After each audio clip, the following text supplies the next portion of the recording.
Hello there, I'm Gloria Makarenko. Well, the spirit of the season is certainly giving our city a warm glow. This is our Vancouver.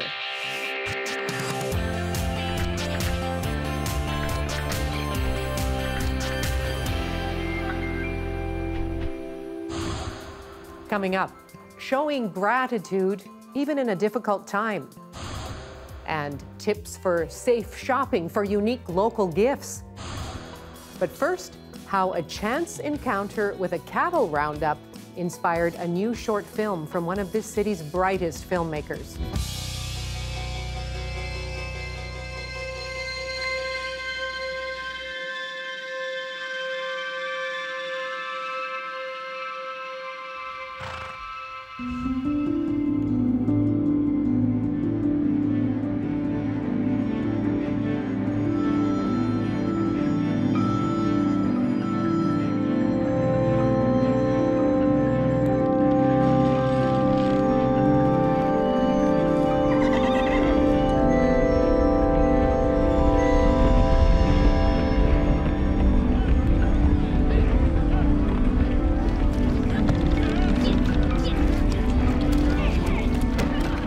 You're watching ranchers round up cattle from their summer grazing pastures. In Sunset Prairie, BC, 4,000 cattle are herded into a circular communal corral that's one of a kind. And Vancouver filmmaker Nettie Wild watched aerial shots of this activity, and that led her to make her latest film. It's called Roundup. Nettie, hello again. Hi there. Well, it's nice to have you back, but just what exactly are we seeing there in Roundup?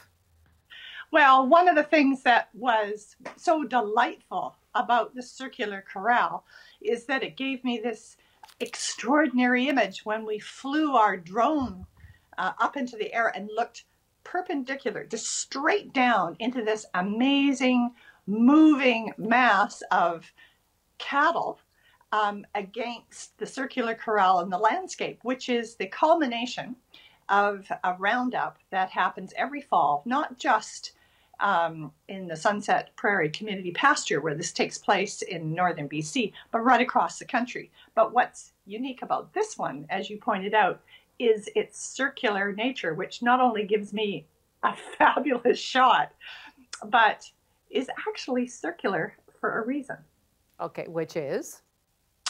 That it is built to calm the cattle instead of box them in. So cattle like it when they're going around a curve. They don't like straight lines. They like to have the sense that they might be coming back to where they came from.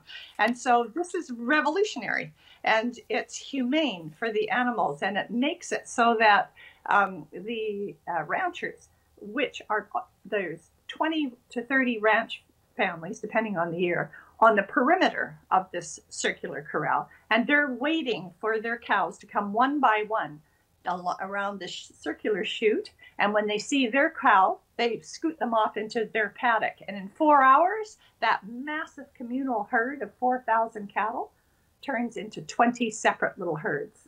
Wow, no, it's quite a process, and it's quite artistic as well, just the patterns as you describe. But what was I mean, you're watching again thousands of cattle being rounded up. How does this, tug on your heart, or what does it do to your head?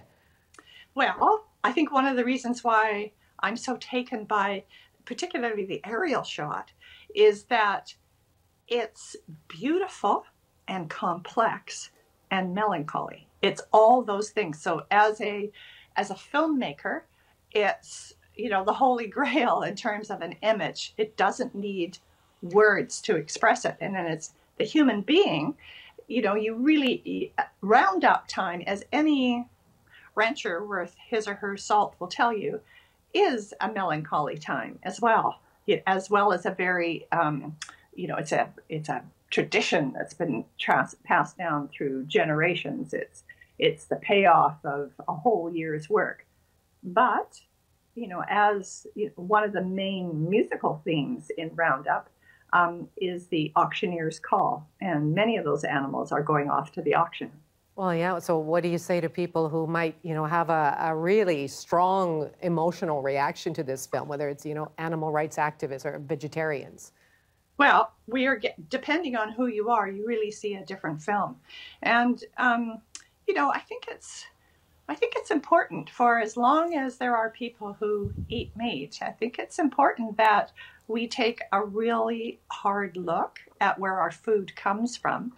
But there's a surprise in the Sunset Prairie Community Pasture and its corral, and that's that it's part of a movement towards a more humane way of treating those animals. And what I'm hoping is that people might recognize that the small farmer, the small family rancher, that ranch might be the place of balance that we're all trying to head to. And wouldn't it be interesting to ponder if perhaps the small rancher who's up against big business and animal rights activists, what would happen if in fact there was a possibility of a liaison, of some kind of bridge between those activists and that ranch family? Well, and what about the ranch families? Have they seen the film? Or what did they think? They have, and it's interesting because they're not on social media. This 3-minute little big film, I call it, is blasting out on the internet so that those cows can graze in cyberspace. But a lot of these ranchers are, they're hardworking families who aren't particularly plugged into social media. And as one of the ranchers said, when I communicate to my friends, I use stamps. So I'm just hearing now back in a trickle as to what they feel. And so far, we've got a thumbs up. I think they're surprised because, when I first said that I wanted to film, even though I had attended the Roundup several times, I'd ridden in it once,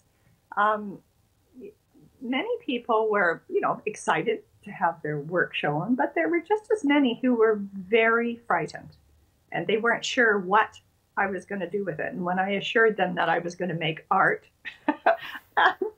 didn't necessarily calm their fears, but I think that they're surprised at the shape, at the art of the poetry that we found in the way that they work. And it's really interesting to see what the debate is out in social media. It's intelligent. People are talking about, small is better. And of course, we've heard from the full spectrum, but it's kind of calling for, perhaps instead of these huge, big rendering plants, that maybe bringing back the community butcher and getting rid of the big feedlots. And it's pretty interesting what's happening in terms of the dialogue out there around our cows. Our lowly cows who were so controversial. Well, you did pack a lot in there. And again, without any dialogue, you're just left to your own emotions and reactions. Did you go in knowing it was only going to be 3 minutes, or how did that happen? Well, when I first saw that image, I thought, wow, this is the basis for a really experimental art film that has real heart. And that in and of itself leans itself towards a short film. And then the National Film Board had a social media stories thread that they're producing, and they got behind it. And we all thought, wow, what would happen if I could create, instead of what I usually do, which are create big features for the big screen, what would happen if we could create something that could go out that was short and eye-catching, and we could blast it out in these COVID times through social media and let those cows graze cyberspace. Well, it's certainly accessible, but we did. Who do you hope is watching ultimately? I hope that in these controversial times that our film will reach out to a really wide spectrum of people, whether they're vegans and vegetarians, animal rights people, or whether they're people who work within the cattle industry, and a whole bunch of people in between. Because here's the deal. I mean, we've spoken about this before. I really feel that in these really controversial times, art has a really big part to play to cut through the rhetoric. And how do you do that? You do that by tickling people's curiosity with, in this case, cinematic poetry. And poetry that's really good has elements of darkness as well as light. And I hope that people can then enter into a curious conversation about something that's really important to us, and also a community event it's a heartbeat right across the country, the Roundup. Well, thank you for opening that conversation with us here on Our Vancouver. Nettie, nice to have you back. Great. Just send those viewers towards nfb.ca. That's where they can see it.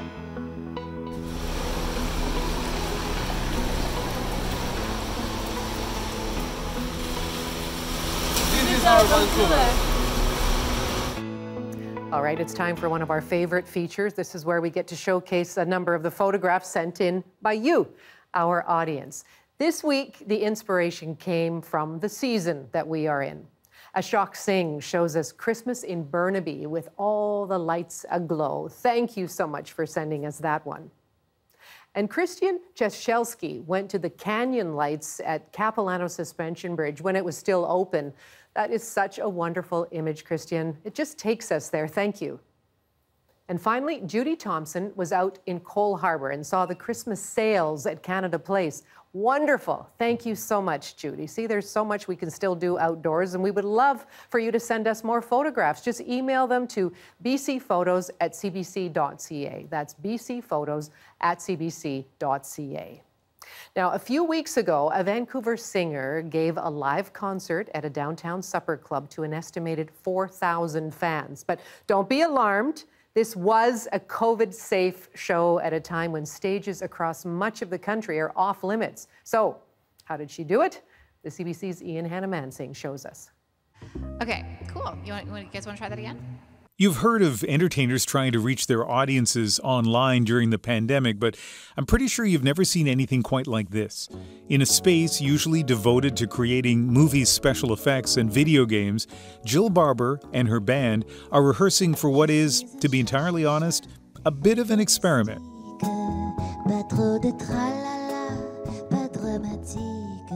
I was afraid of the technology, and I didn't have a really good handle on how it all worked.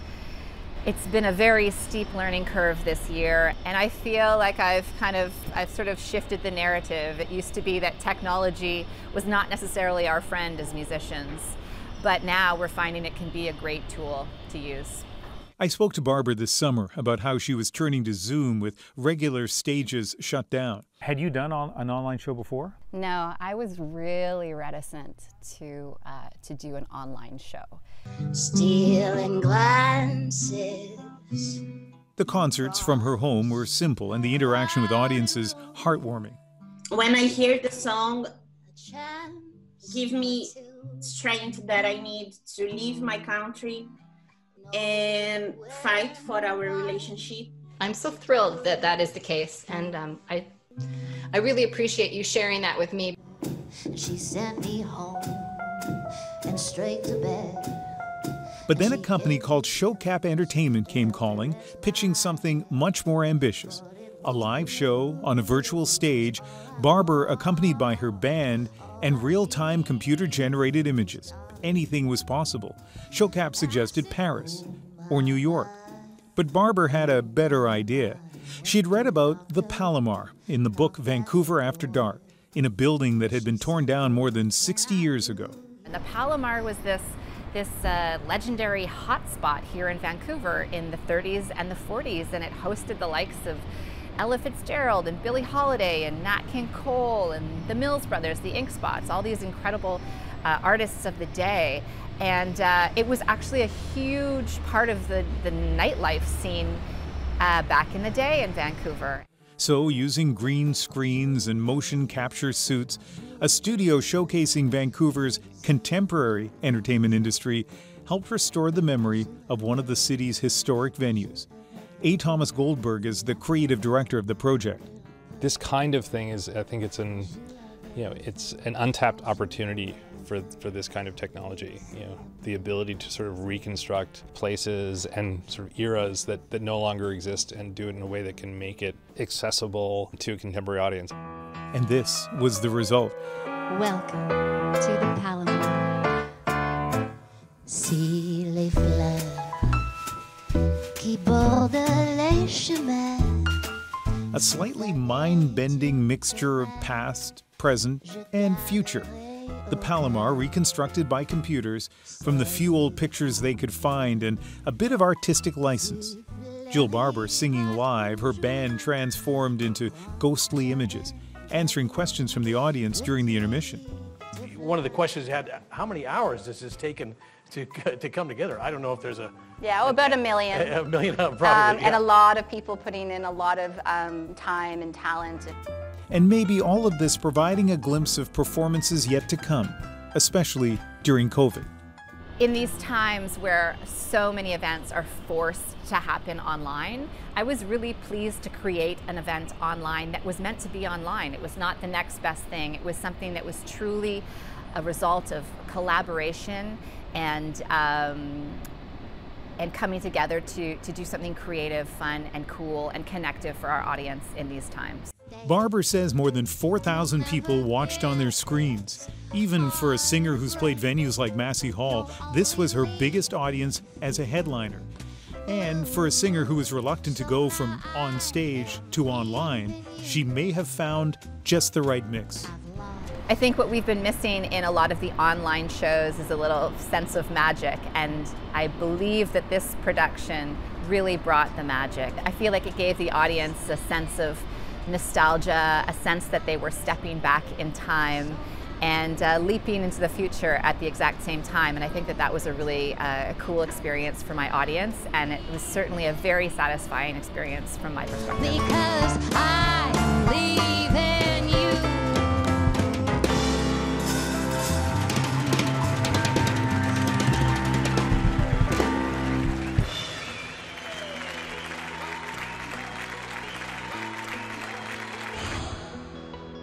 Coming up, scientists find out what's killing Coho salmon in Puget Sound.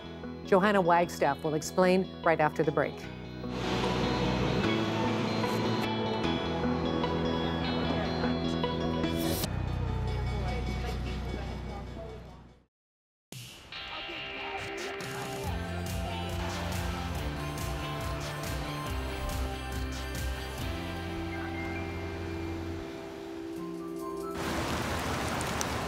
Pacific salmon already have a lot to contend with on their journey back to their spawning grounds in the Pacific Northwest.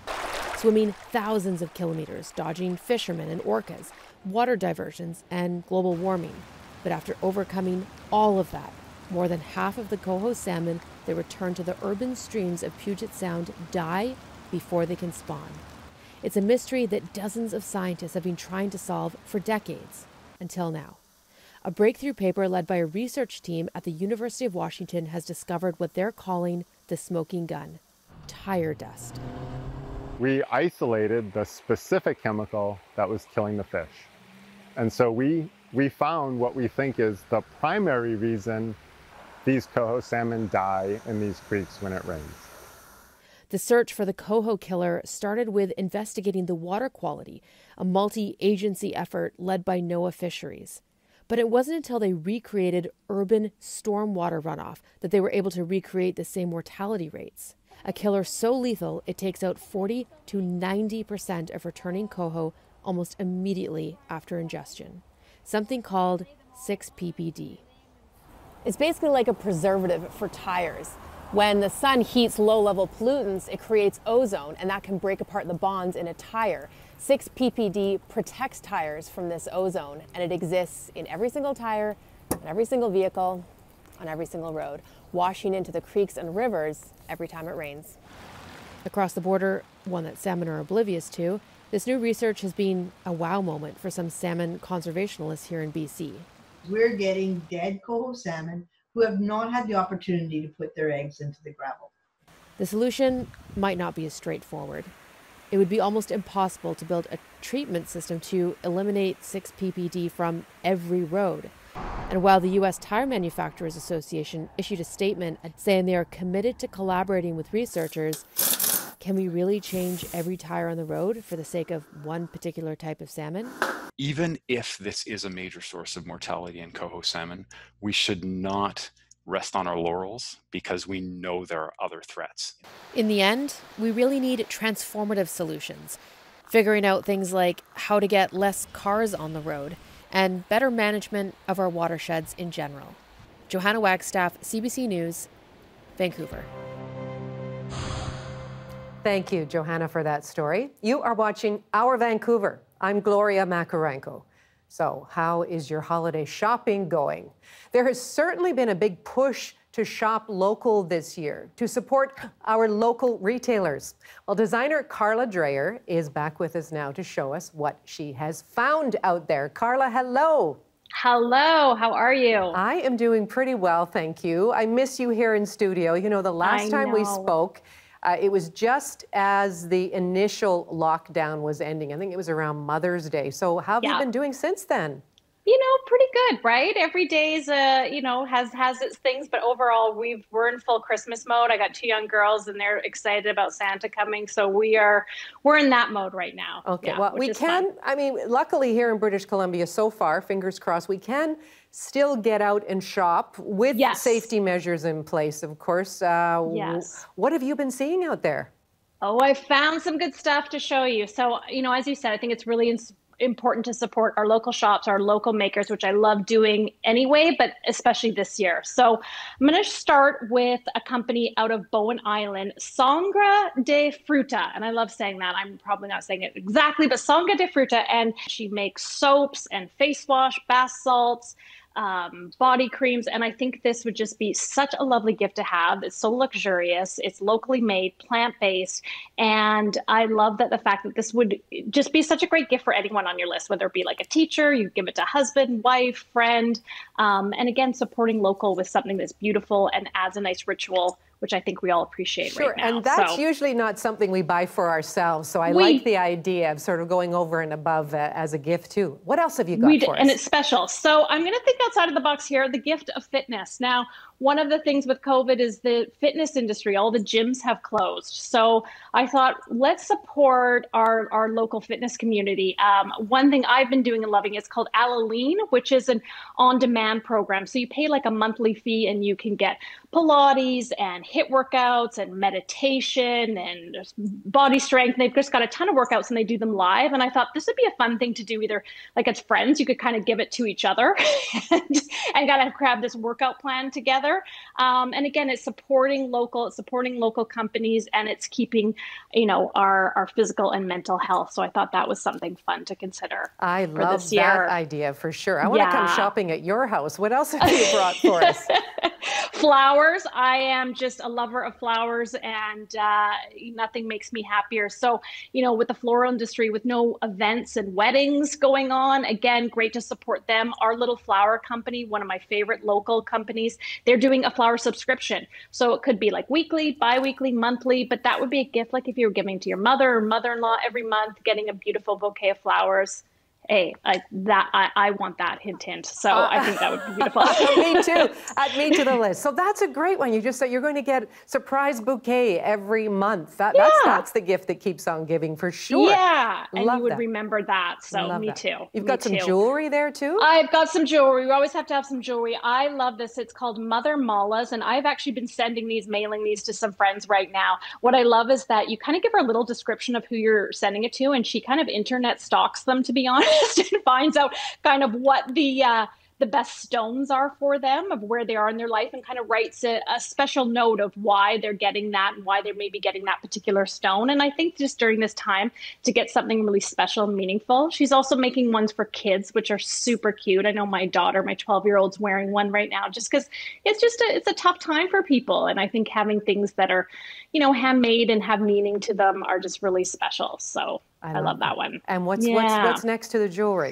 What's next to the jewelry is my go-to for everything unique is always Walrus on Cambie, and I've got a few things from them. So one being whiskey glasses. These are digitally handcrafted by a distiller, and I don't have whiskey here, but apparently when you pour the whiskey in, it actually looks like fire coming out of it. Yeah, and it gives all the right tasting notes for the whiskey.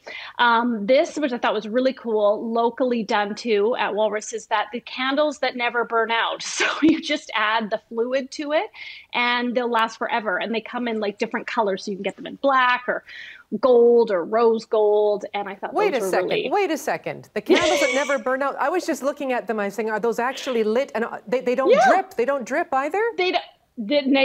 This is such a cool thing. I've never seen anything like it. I don't know technically what they're made. It almost looks like little straws, but they are lit candles.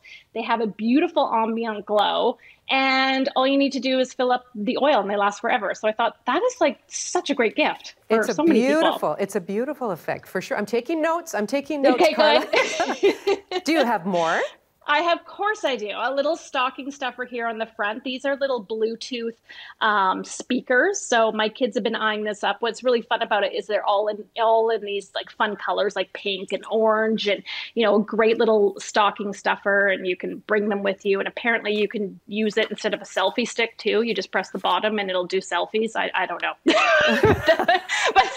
but that's what I was told, right? The kids love it. Anyway, I think that's a great idea. Okay, did you bring anything else? I don't want to push you here. You've given us some great ideas. Back to flowers here. There's a company called Faux Floral, which is new, local company, and want to support them as well.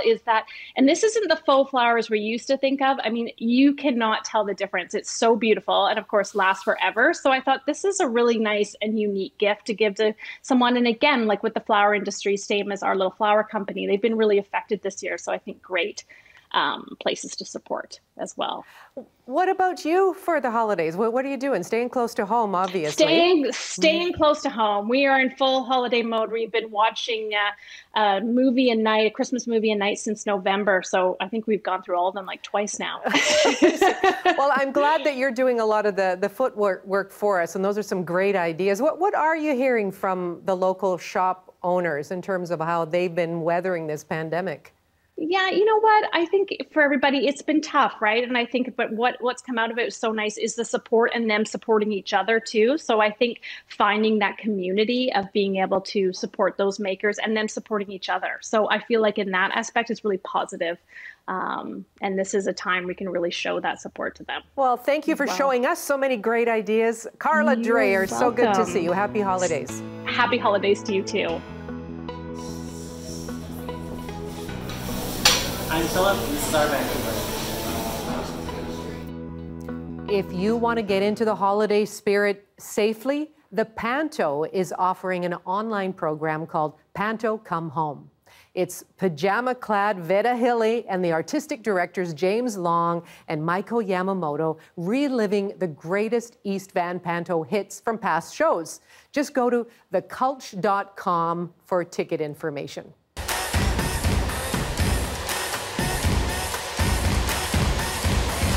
Hey, hello! Merry Christmas, everybody! And the pandemic can't stop Keithmas. It's the wacky fun rock show done every year at the Rickshaw. They call it a fundraiser, featuring local bands playing Rolling Stones tunes and raising money for the food bank. It's still online, Friday, December 18th, and available as a stream until the 20th. Just go to the Rickshaw website for information. Hey, I'm Grant Lawrence from CBC Music with an important update for you in our 6th annual Canadian Music Class Challenge. That's when we challenge music teachers across the country to teach their kids a Canadian song and make a video of the performance. Obviously, this year was more challenging than ever before, depending on the COVID restrictions in your province. But I am very happy to say that hundreds of teachers and thousands of students rose to the challenge and let the music play on. Check it out.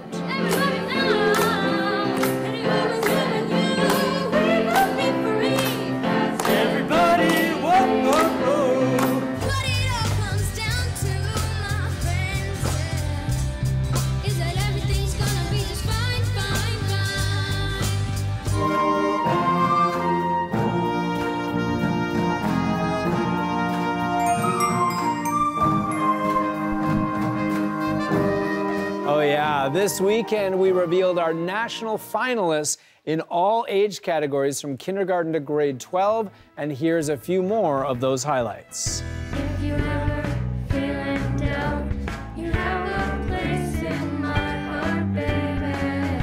If I ever feel left out. That's awesome. That just about sums up 2020, doesn't it? That is the Calgary Arts Academy students not letting a pandemic get in the way of their sweet rendition of Sloan's Everything You've Done Wrong. No time to get down, 'cause moving up. No time to get down, 'cause moving up. No time to get down, 'cause moving up. Check out the crabs in the bucket. And that's the students at Mount Baker Secondary in Cranbrook, BC, giving a jazz spin to the Canadian hip-hop classic Crab Bucket by Chaos.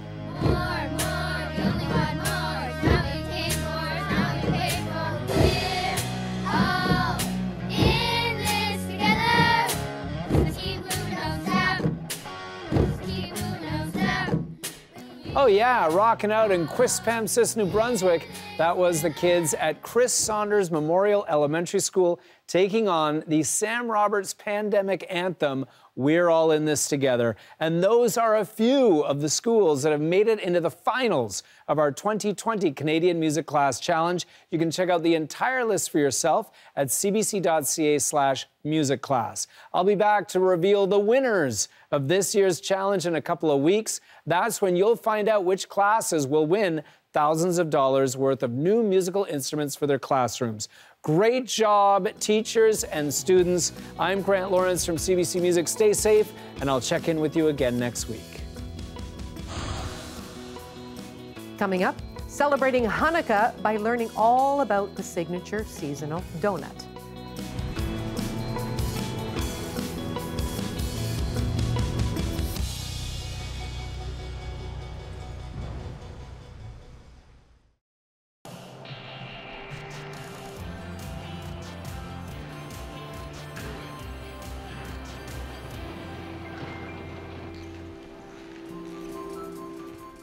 Hi, welcome back to Our Vancouver. I'm Gloria Makarenko.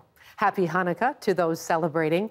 May you enjoy the light and the food. Here is a tribute to one special dish. We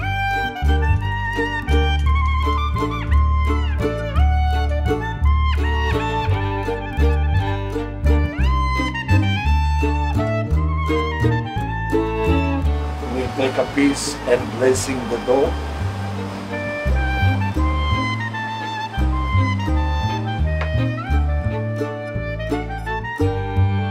Thousands of years ago, when there used to be the temple, we used to give this one to the poor people to do food for them.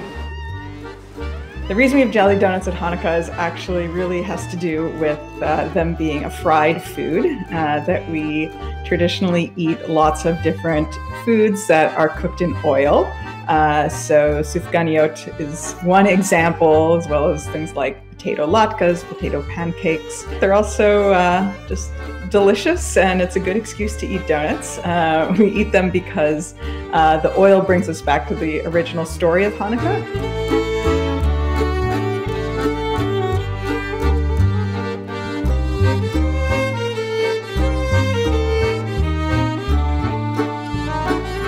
We commemorate 8 days of Hanukkah, 8 nights of lighting our menorah, as well as 8 days of eating lots of oily, delicious foods.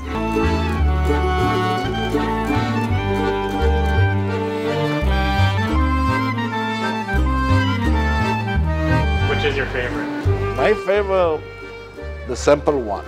Simple one that's with jam. That's my favorite. My kids, my wife, they like chocolate, they like different custard cream.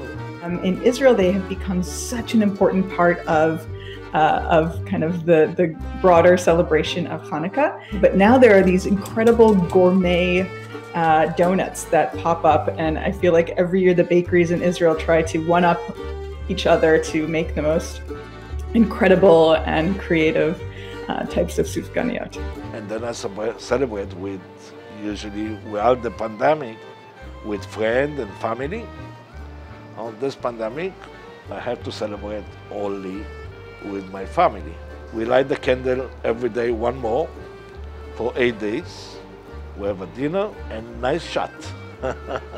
Our tradition says that we're supposed to put our menorahs in our windows. And I think that this year especially, I think there's a lot of beauty and I think maybe a lot of comfort in that idea of, even though we're kind of restricted to our own homes and the people that are living in our homes, that we're still putting out our light into the world, and that as we light our candles each night during Hanukkah, that we're kind of connecting to everyone who's out there. A Vancouver teenager is making good use of her downtime during the pandemic. Along with a team of volunteers, she is building an off-grid STEM learning lab, all in her parents' backyard. And as Karla tells us, the whole thing is about to be sent to a school in Africa. Meet Sophie Rue. At first blush, an average 16-year-old. But get to know her, and by most standards, she's an exceptional teenager. Sophie started fundraising at age 5. Her first cause was helping create a computer lab at the Children's Home in Cape Town, South Africa. She donated money to build 3 wells in a rural area of Malawi. Then she fundraised to buy a machine that makes sanitary pads for girls in a youth home in Cape Town. But her most ambitious project to date is building what she calls a Bloombox, which is headed to a secondary school in Malawi that has no access to electricity or water. Okay, so right now where I'm standing is going to be a desk with 10 workstations for students. Using a repurposed shipping container, the learning lab will be fully powered by solar panels on the roof, with 20 computer stations and access to learning materials through an intranet. It will even have a deck and cantilever roof to hold 40 students and a teacher. There are 132 million girls around the world who don't have access to a really high quality education, and that is a fact that just keeps me up at night. And it's something that I want to dedicate my life to changing, because I love school and it inspires me to chase my dreams, and I want that opportunity for every girl. With the help of some family friends with carpentry and electrical skills, the Bloombox is already generating power. I couldn't say no to Sophie. They asked me if I wanted to help build this computer lab over a year ago, and I agreed. The container has been in the Rue family backyard since last year, with Sophie and her team chipping away at the project. I was a little mortified when it was coming across the garage with 2 cranes. There's a power line. There was a few moments there of not being able to breathe. Sophie pegs the cost to complete the Bloombox and ship it to the school at roughly $70,000. And she's raised almost all of it, thanks to a fundraising campaign and online sales of watercolors she's painted. I think that the kids there are so motivated and so inspired, and this will just be another portal for them to explore the world and be supported in the best way possible. Sophie is still fundraising for the Bloombox, but it is expected to reach full bloom by late winter. It will then be shipped to Africa, where the team will greet it and set it up for the school. The Learning Lab is set to be fully operational and in the hands of Malawi students by summer 2021. And plans are in the works for more Bloomboxes in the future. Karla, CBC News, Vancouver. Now, it's around this time of year that you'll start to see holiday decorations appear outside people's homes. All sorts of light displays meant to dazzle the onlookers, of course. But a Christmas tree in Oak Bay on Vancouver Island is getting attention for its deeper meaning. Just take a look.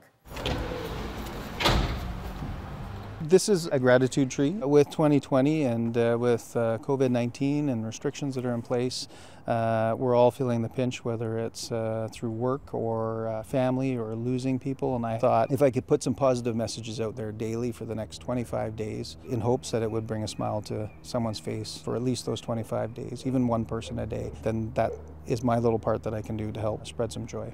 The first one that I wanted to be on here was Compliment a Stranger. And December 2nd, we have phone, text, or write someone that you haven't talked to in a while. I'm really trying to do things that on here that aren't going to cost people money, but just a little bit of time, maybe a little bit of effort, and maybe a little bit of kindness. The reaction's been overwhelming. It wasn't what I expected when I posted it. I would love to see these trees all over Victoria, all over the island, all over BC, and right across Canada. Coming up, how First Nations outreach workers are connecting with community members who have lost their way.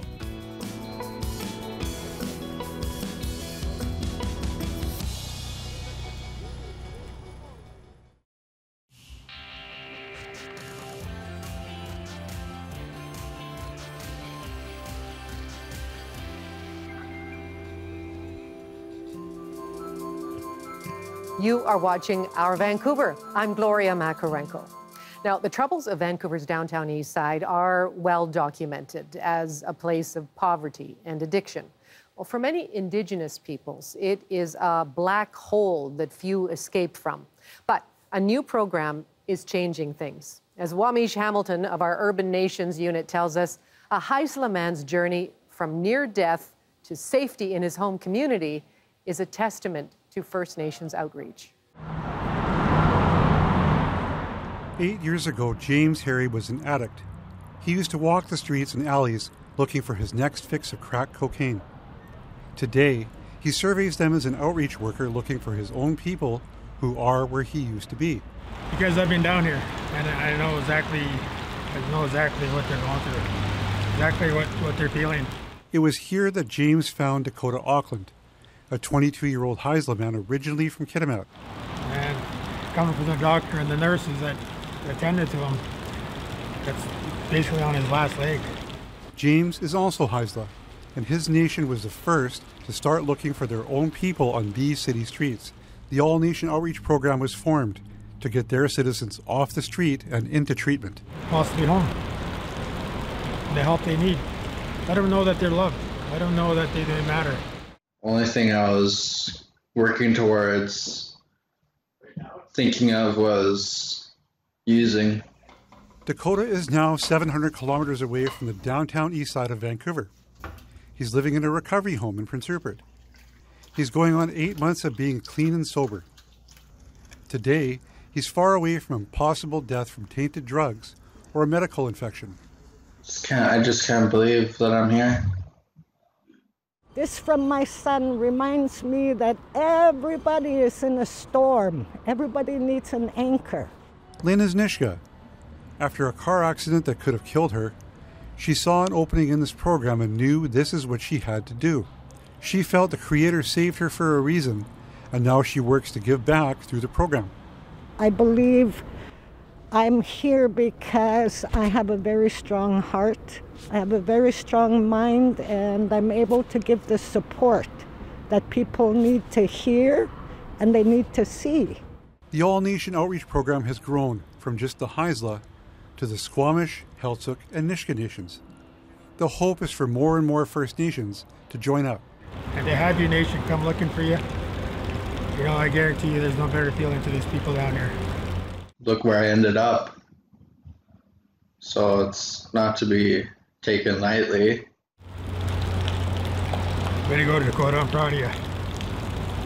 Keep moving forward. Remember, you deserve to heal. 8 months ago, James Harry told Dakota, "You're not alone. There's another life waiting for you." Indigenous people on the downtown east side come from all across Canada. Many end up trapped in addiction. Hopefully, their people will come looking for them so that they too can start living the life that was waiting for Dakota. Wamish Hamilton, CBC News, Vancouver.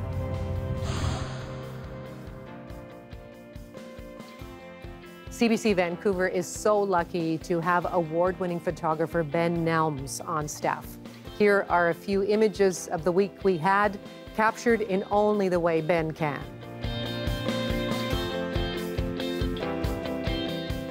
That's all for Our Vancouver for this week. I hope you can join me weekday afternoons on CBC Radio 1 for On the Coast. Goodbye for now.